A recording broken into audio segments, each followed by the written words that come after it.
Hello hello everyone, আজকে আমি বানিয়ে ফেললাম গন্ধ বা কটিলার লাড্ডু। হাঁটুর ব্যথা, কোমরের ব্যথা, ক্যালসিয়ামের অভাব, প্রোটিনের অভাব, ঠান্ডা লাগা এগুলোর দূর করার জন্য এই লাড্ডু ভীষণ উপকারী। তোমরা দেখে নাও এই লাড্ডু আমি কিভাবে বানালাম। তো এই লাড্ডু বানাতে গেলে আগে কড়াইটা একটু গরম হয়ে গেলে সেখানে আমরা নিয়ে নেব 2 চামচ কি 3 চামচ মতো ঘি। এই দেখো আমি পুরো 200 গ্রামের একটা ঘিয়ের ডাব্বা কিনে এনেছিলাম। তো সেখান থেকে আমি ঘি নিয়ে ঘিটা ওখানে দিচ্ছি।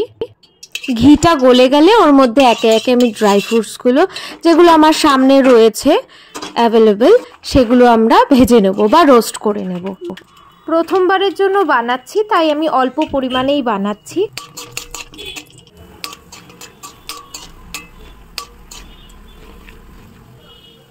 এরপর অল্প অল্প করে ভাগে ভাগে কটিলা আর ফুল মাখানা যেগুলো আমরা যে কোনো সুপার মার্কেটে বা শপিং মলে আমরা পেয়েই যাই, তো সেগুলো আমরা ভেজে নেব অল্প অল্প করে। ড্রাই ফ্রুটস আর মাখানা আর কটিলা সব কিছুই আলাদা আলাদা করে ভাজার পরে, ভাজা না মানে জাস্ট একটু রোস্ট করার পরে আমি প্রত্যেকটা জিনিসকে আবার আলাদা আলাদা করে গুঁড়ো করে একটা পাত্রে আমি রেখে দিচ্ছি।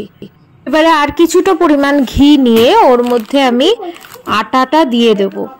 ঘিয়ের মধ্যে আটাটাকে ভালো করে মিশিয়ে নাড়তে হবে ভালো, যাতে ঘি আর আটাটা মোটামুটি একটু ভাজা হয়ে যায়, কাঁচা অবস্থায় না থাকে। তো প্রথমে তো আমি বুঝতে পারিনি, ওইটুকু ঘিতে কিছুই হয়নি, তো আমার পুরো 200 গ্রাম ঘিটাই লেগে গেছিলো। পরেও আরও ঘি এনে আমি ওটাকে, যেহেতু আমার নিচেই দোকান অসুবিধা নেই, তো ওটাকে জাস্ট ঘি মেশাতে থেকেছি। আটাটা দেখো কালার চেঞ্জ হয়ে যাচ্ছে আস্তে আস্তে, তোমরা বুঝতে পারবে কতটা পরিমাণ আমার ঘিটা লেগেছে। তখন বলতে পারবো না, তবে মোটামুটি এইরকম একটা কালার এবং টেক্সচার হওয়ার পরে ওই যে গুঁড়োগুলো ছিল ড্রাই ফ্রুটসের, ওর সাথে আমি এই আটাটা, ঘিয়ে ভাজা আটাটাকে মিক্স করে দেব। এর মধ্যে আরও একটা জিনিস অ্যাড করতে হবে।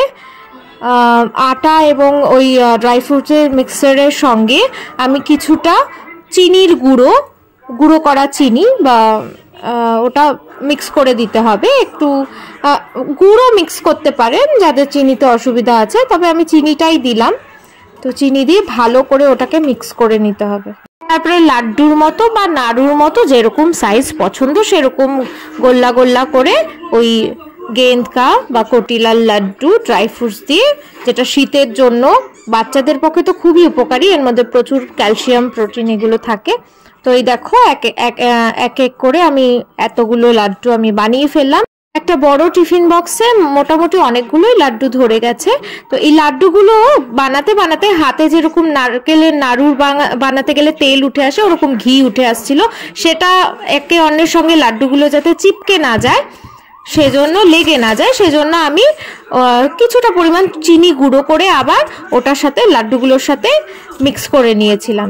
তারপরে ওগুলোকে স্টোর করে, এইভাবে স্টোর করে রাখলে মোটামুটি 6 মাস অবধি বিনা ফ্রিজে রেখে, তাহলে তোমরাও বানিয়ে ফেলো এই লাড্ডু। আজকের মতো টাটা। এই ভিডিওটা কেমন লাগলো অবশ্যই জানাবে। আজকের মতো টাটা।